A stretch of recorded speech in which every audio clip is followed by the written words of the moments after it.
ఐదవ తరగతి తెలుగు సంసిద్ధత 8వ రోజుకు స్వాగతం. ఈరోజు ద్విత్తాక్షరాలు పదాల గురించి ఇందులో తెలుసుకుంటాం.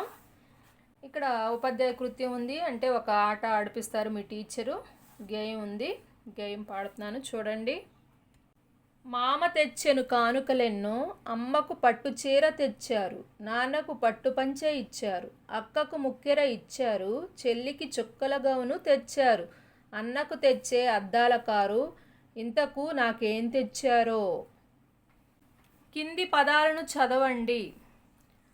అక్కర, బుగ్గలు, ముచ్చట, సజ్జలు, గొట్టలు, గడ్డలు, ఉత్తరం, మచ్చ, మన్నన, చెల్లాయి, చక్కని, రెమ్మలు, అన్న, నిమ్మ, పిల్లలు, ముగ్గులు, పుట్ట, అచ్చులు, హల్లులు, అల్లం. వ్యక్తిగత కృత్యం. క్రింది చిత్రాలను చూడండి, పదాలలో లోపించిన ఒత్తును చేర్చండి, పదం రాయండి. ఇక్కడ ముక్కుకి కావత్తు లేదు, మనం కావత్తు పెట్టి ఇక్కడ రాయాలి. ముక్కు. కన్ను.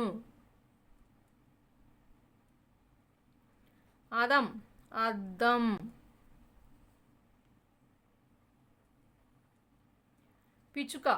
పిచ్చుక. ఒత్తులు మనం యాడ్ చేసి రాస్తున్నాం.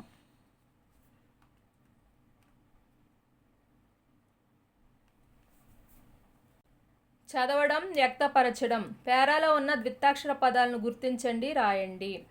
మా అమ్మ నాకు ఉదయం దెబ్బరొట్టె కొబ్బరి పచ్చడి చేసి వడ్డించింది. మధ్యాహ్నం భోజనంలో అన్నం, పప్పు, కూర, మజ్జిగ పులుసు చేసింది. చాలా తృప్తిగా తిన్నాను.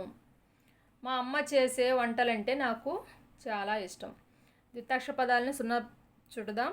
మాకి మావుతుంది కాబట్టి అమ్మ, దెబ్బరొట్టె, కొబ్బరి పచ్చడి, ఇక్కడ 2 ఒత్తులు ఉన్నాయి ఇందులో, వడ్డించింది, అన్నం, పప్పు, మజ్జిగ, తిన్నాను, మళ్ళీ అమ్మ. వాటిని ఇక్కడ రాద్దాం. సున్నాలు చుట్టినవన్నీ కూడా ఇక్కడ రాయాలి. అమ్మ, కామ, దిబ్బ రొట్టె,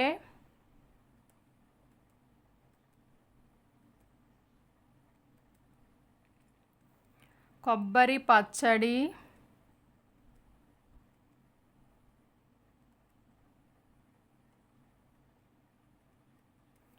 వడ్డించింది,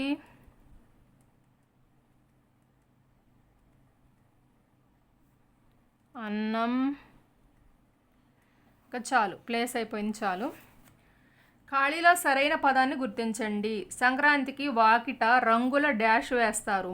ముగ్గు, మొగ్గు. ముగ్గు అన్నది కరెక్ట్. ఈ అనేది బ్రాకెట్లో పెట్టి ఇక్కడ ముగ్గు.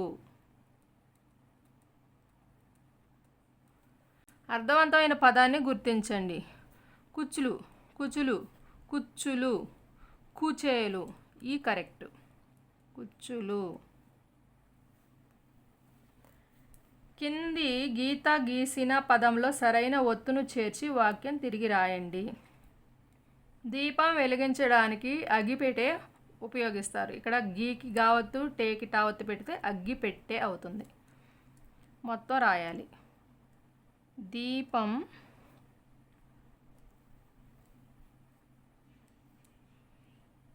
వెలిగించడానికి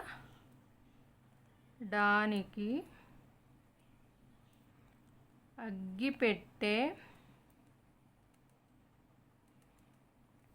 ఉపయోగిస్తారు.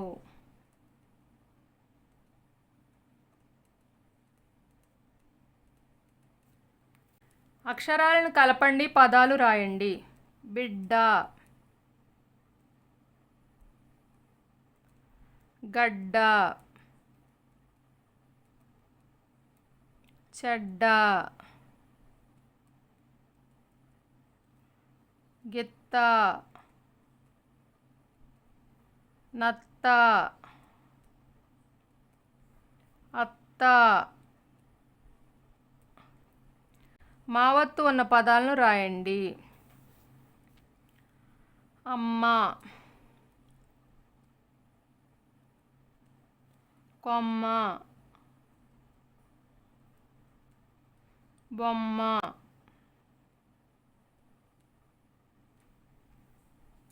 ఉక్త లేఖనం టీచర్ డిక్టేషన్ చెప్పినప్పుడు ఉక్త లేఖనం రాయాలి.